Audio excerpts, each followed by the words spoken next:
കരുവന്നൂർ കള്ളപ്പണ ഇടപാട് case CPM Thrissur ജില്ലാ സെക്രട്ടറി MM വർഗീസിനും Thrissur corporation standing committee chairman PK ഷാജനും ഇഡിക്ക് മുൻപിൽ ഹാജരായി. CPMന് രഹസ്യ അക്കൗണ്ടുകളില്ലെന്ന് MM വർഗീസ് പറഞ്ഞു. അതേസമയം CPM സംസ്ഥാന സമിതി അംഗവും മുൻ MPയുമായ PK ബിജുവിനോട് തിങ്കളാഴ്ച മൊഴിയെടുപ്പിന് വീണ്ടും ഹാജരാകാൻ ED നിർദ്ദേശിച്ചു.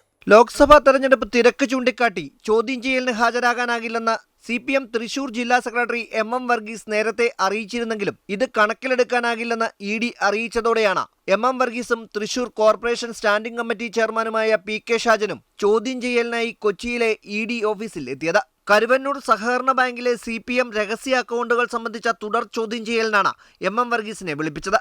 എന്നാൽ CPMന് കരുവന്നൂരിൽ രഹസ്യ അക്കൗണ്ടുകൾ ഇല്ലെന്ന് MM വർഗീസ് പറഞ്ഞു.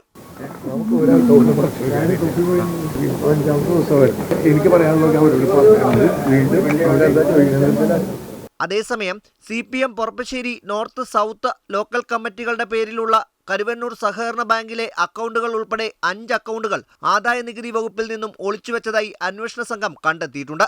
ഇക്കാര്യത്തിൽ വ്യക്തത വരുത്തുകയാണ് EDയുടെ ലക്ഷ്യം. കേസിൽ കഴിഞ്ഞ ദിവസം അന്വേഷണ സംഘത്തിന് മുന്നിൽ ഹാജരായ CPM സംസ്ഥാന കമ്മിറ്റി അംഗം PK ബിജുവിനോട് തിങ്കളാഴ്ചയും മൊഴിയെടുക്കുന്നതിനായി എത്താൻ ED നിർദ്ദേശം നൽകിയിട്ടുണ്ട്. എന്നാൽ നിലവിലെ EDയുടെ ചോദ്യം ചെയ്യൽ CPMന്റെ ഇലക്ഷൻ സ്റ്റണ്ട് മാത്രമാണെന്നാണ് പ്രതിപക്ഷ നേതാവ് VD സതീശൻ പറയുന്നത്. അമൃത ന്യൂസ്, കൊച്ചി.